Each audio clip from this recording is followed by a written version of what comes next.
Hello, my beautiful friends. I have mail. I have unboxing of my wee box. And if you follow along, you know that every month I get a delightful box from Scotland. And it always has amazing stuff in it, so I'm going to unbox that. But I also got this other thing. It is, I don't know if it's National Red Cross Volunteer Week or month or whatever, but every March you get stuff from the Red Cross. So this is an envelope from the Red Cross. So I thought that I would open it and talk a little bit about what I do with the Red Cross. So as I've said before, I started with the Red Cross when I was 12 years old as a swim instructor at the West Side Pool in Bethlehem. And I've always been a fan of the Red Cross. I've donated blood to the Red Cross.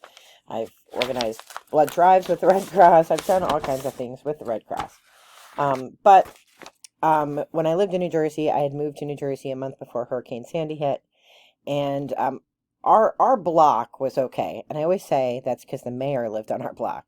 And he made a deal with the devil because politicians, they do stuff like that. Just a joke, just joking. But anyway, our block wasn't too terribly affected. We had water in our basement, and if you know my bagpipe story, you know that's what happened to my pipes, because I had been retired from piping. But like the shore, Jersey Shore, it was just, I lived in central Jersey, but no, it's not a mythical land. Shut up. I lived, in East Brunswick by Rutgers, because Dave was at Robert Wood Johnson Hospital.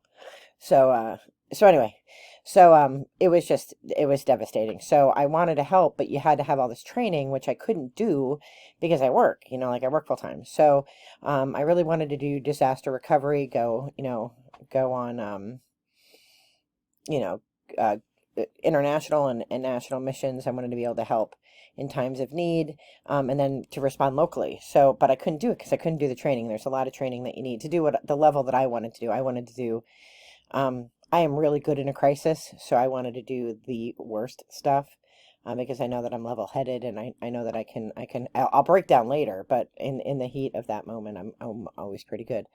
So, to do the levels of training that I wanted to do, I couldn't do it. Well, then we have a pandemic and they put everything online, which it should have been online in the first place.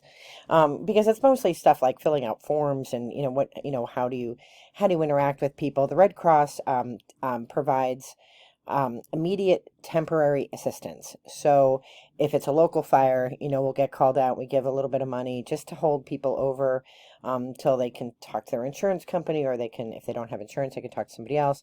We don't judge the fire. It has to be a natural disaster. So like if you have a shitty landlord, unfortunately the Red Cross can't cover that. But like if your roof leaks because your landlord is shitty, it sucks, but the Red Cross can't help. But if your roof is leaking because it got blown off in a hurricane, then the Red Cross can help. And it's all donation dollars. So I will say that, the money that comes in goes right out to people. So it's a super well organized operation. And I know there's criticism, because throughout the history of time, have there been people who have abused power and embezzled? Of course, that happens in every big organization, right? Girl Scouts, Boy Scouts, it happens everywhere. So, but from my perspective, in this spot I sit in, I've never seen any abuse of power. I've never seen any funds misused. So I do a number of things. I do disaster response, so I do locally. I get called out to fires. In my county, there are only 5 people who do that kind of thing. We cover our county, Carbon County, and then the next county over, which is Monroe County. They don't have a lot of responders either, because we're kind of rural, or, we're backwoods. But of the 5 people that respond in Carbon County, 4 of us live right here in Palmerton. And that speaks a lot to John Klitsch, who's our sort of the guy who trained us all and got us in. Him and his wife Pepper were very, very involved. Pepper passed away before I moved here, and he's just, salt of the earth. Good people. So we go to the scene, and it always has to be 2 of us, and we talk to the people, and we provide a little bit of funding. And then we help them to navigate what they're going to do next. They don't have to tell us. They don't pay us back, so they don't have to tell us what they're using the money for. We ask them not to use it on firearms or alcohol or tobacco. But, you know, we don't take receipts, so we don't really know what they do with it. But most of the time they use it for hotels and to buy clothes, diapers, things like that. If there are children involved, to try to get some other support out there for them too. But anyway, so that's what we do locally. The other position I do mostly on Sunday nights is I'm the duty officer. So I dispatch for the entire state of Pennsylvania, except for like the Philly region has their own like separate thing. So for most of the state, you know, the way it works is a fire chief will call in from a fire, call the 1-800 Red Cross number to dispatch the Red Cross. The call comes to me, and then I dispatch a local team of volunteers to go and do what I would do if I was, you know, local. So I do that on Sundays, and then like in the summer when I'm off on Fridays, I'll sometimes take those shifts. I do service to armed forces, which is, you know, like if somebody's mother passes away, knock wood, and they're out to sea and they're in international waters, sometimes the Red Cross will have to help, depending on where they're stationed. There's things that we do specifically for the armed forces, and I'm from a military family, so, you know, so that's important to me. I've never actually had to do anything for Carbon County because we don't get a lot of requests, but in the bigger picture, just being an advocate for and serving on some leadership teams for armed services. And then I do deployments. Like I said before, I can only go once a year because I have to use vacation time, and they want excuse me, they want a 2-week commitment. That's a little hard when you're working, so that means a lot of the people in the Red Cross are retired. I'm not retired. I have to work or we don't eat. So, and I have to be careful what time I go because it can't be at the beginning of the semester or at the end of the semester. So anyway, those are the things I do with the Red Cross. There's a million things that you can do. And you don't have to deploy anywhere. The duty officer position you can do right from your home with a computer. And it's really valuable. Like, we have picnics and stuff. Our sort of office is up in Wilkes-Barre, Scranton area, and that's not that it's super, super far, because it's under an hour. And when you live in the mountains, like, everything's a half hour. So it's not that it's far away. It's just that, you know, I can't, because I work and I do other things, I can't always get to, like, the sort of the group stuff. So they send something out every March, and they send a beautiful little folder. It's probably got, like, some kind of thing in it. It says volunteer appreciation. And, I had just...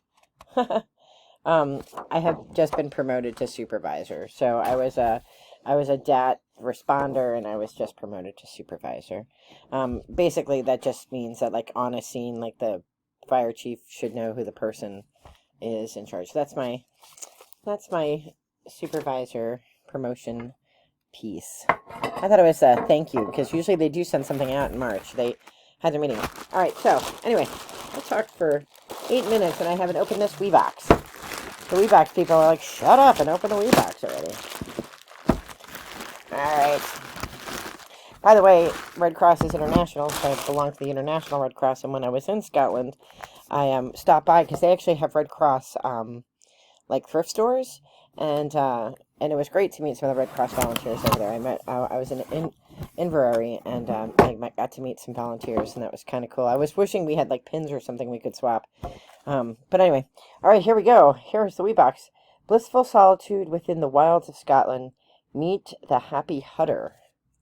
So we'll see what the theme is. I read this book at the end. And there's the newspaper with the stickers. You know I love them so much. All right, we have a print. I don't know what the print is of. That's pretty, though. Oh, and then we have, they have lots of tweed stuff that I love. I think this must be a scarf or something. Oh, it's a bag. Oh, is it a bag? It's a pillowcase. I have no idea what this is. Maybe it's a pillow. It's a pillow. You put a little pillow in there.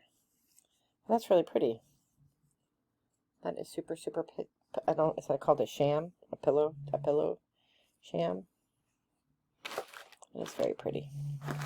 There's lots of newspaper. Oh, there's a mug. Oh, I like it already. I have a lot of mugs. if you're a tea drinker, I'm not a coffee drinker. If you're a tea drinker, you know that once you put coffee in a cup, it ruins it for life. So, oh, look at that. That's cutie. Danae, finish your soul and have a brew. So that's a cup. It's a little cup. That's super cute. That is super cute. I'm sure there's going to be tea or something here to put in here. Let's see, what do we have? It's like a comfort. It's a comfort box. Bothby Brew. World Teas. Black tea blend. We all know I'm all about tea, so I like Scottish tea. American tea is too weak, so like if I go and somebody has Lipton, I have to have 2 bags because it's too weak. Oh, what is this? It's like a little ornament. It's got bubble wrap. You all know how I feel about bubble wrap. Oh wow, that's super pretty. It's like a little ornament. That's pretty. It's like a little comforts box, I think. I think that might be everything. Lots of newspaper. I know how I feel about their newspaper. I like this box. Let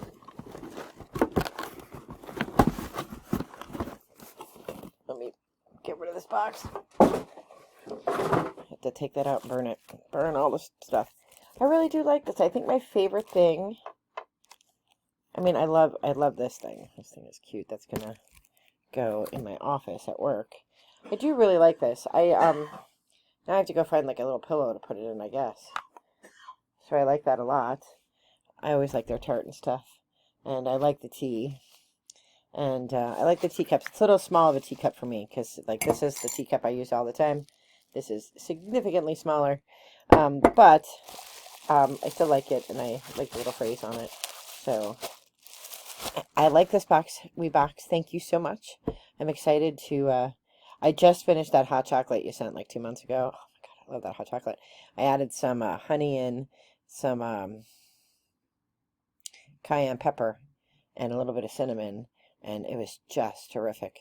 I don't know what kind of hot chocolate that was because I forget, but oh, you should send some more of that. Alright, I am wishing you all the best in life. Be well, take care, and I will catch you later. Bye-bye.